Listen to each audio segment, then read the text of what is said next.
don't come across as having the Muslim identity, i.e.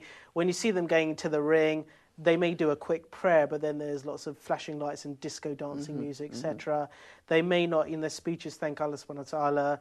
They may be flying the British flag and being very proud of that, but when it comes to any mention of Islam or Allah or any of those aspects, it's not always forthcoming.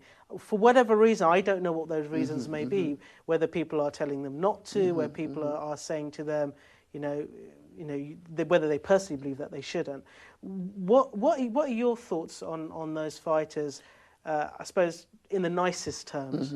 And what would your advice be? Well, for a start, those type of fighters, those type of people in general, i.e. even the people that want to change their name from Muhammad to Mo and from Ali to Al and are ashamed of their Muslim identity, they need to, first of all, get in touch with Tawheed, because the reason why they're doing these things is because they're saying, I'm not going to be accepted in society. I might not get this job. I might not get this title fight. I'm going from different walks. I'm going from fighters to people in general. So let's go just in general life. I might not get this job if my name's Ali, if I'm wear a beard, if I'm in Sunnah.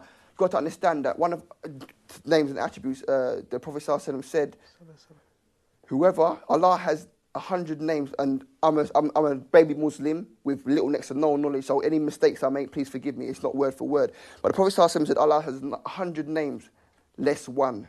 And whoever learns them, believes in them and acts according to them will enter Jannah. So if you take that concept, and let's just go on, or you not want to be called Muhammad and not want to be called Ali and want to wear Sunnah, you say for the case of money or success or a status, is Allah not Al-Razuq, the provider? So if you believe in this, then it doesn't matter whether you're in a bed, whether you're flying the flag of La ilaha illallah rather than the British flag, Allah is going to provide for you, alhamdulillah. So that's the first and foremost. Next point you got to hit home is that the Prophet ﷺ and the Muslims are the best of mankind. We are the best of mankind. We've got look who we've got to follow, the Prophet ﷺ. So if you the mercy of the Quran, the mercy of the Quran. So if you choose to follow any other person other than the Prophet ﷺ, who's been stated as the best of mankind, then you're going from 100% to anything below it. So subhanAllah, you to come to Tawheed and understand your religion, understand the deen of Islam, and understand that anything you're trying to be or to portray is less unless it's the Prophet ﷺ. Would you just... There are a lot of youth who watch this show, alhamdulillah, and we have loads of guests here who are really making a lot of contribution to society, the community. And that's what we love, is that it doesn't matter whether you're a known or an unknown, it's what you're doing for the community and for Islam, which is very important. A lot of youth watch this show and they're always inspired by people who are actually doing something positive, and they've changed their lives around in some way, shape or form. Now, the youth who are watching you right now, what are the key messages that you have for them, i.e. in terms of whatever their lives may be like right now? What words can you give them of hope, of encouragement and motivation, using your own situation, circumstance, which will hopefully help them change their lives around? Well, first and foremost, I'd like to say that it's too easy, and it's a shame, especially in the West, that these people take people like myself, whether they be athletes, singers, dancers, whatever they want to take, and use them as role model for the youth. Reason being because even if you've got the best voice, even if you've got the skills of David Beckham, even if you've got the boxing ability to top all the great fighters, you might have all these things, but it's still the opportunity and the will of Allah that's going to enable you to be successful in it and make a living out of it. And if you put all your time and effort into it, there's still no guarantee that you're going to make an income and be successful. So you could put your time and effort into it and sit there with a family and no provisions for them. So that's the first point.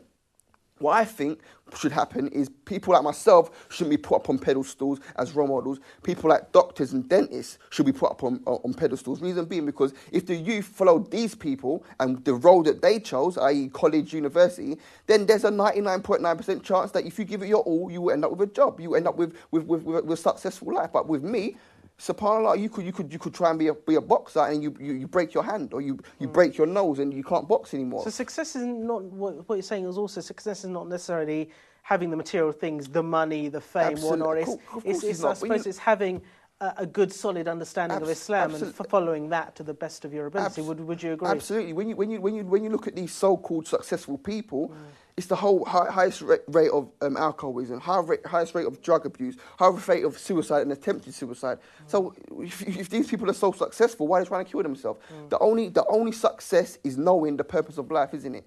The only success is not knowing the purpose of life. And the problem with the youth nowadays is they have no identity, whether it be the way they're brought up with their family. I mean, they're brought up on microwave dinners and TV by the parents that are at work, so they've got no identity. So they're insecure. So what do? They think, where can I find identity? Oh, he's on television. He's wearing his trousers low. He's wearing his big chain. He's got this car. X, Y, Z. So they want to imitate them. They think they can be like that person. And then they go out in the streets and they see people that they can relate to, that are striving for the same things, whether it be gangs or bad company. Okay. And they...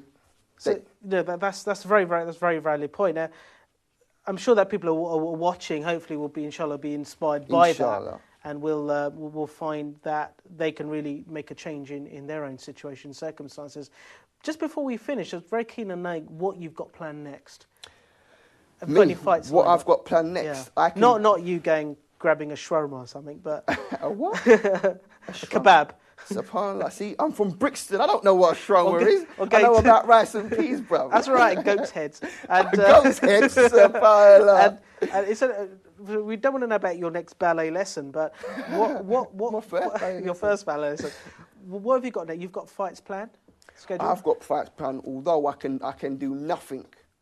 I'm able to do nothing unless it's by the will of Allah. So whatever Allah destines for me, then that is what I shall do, inshallah. So, inshallah, you're going to have, a title shot again? Is that inshallah, the I'm fighting for the Southern Area title in November, inshallah. November. The person that was the Southern Area champion I was the number one contender for the title, and what he did, because he didn't want to fight me, I don't know why.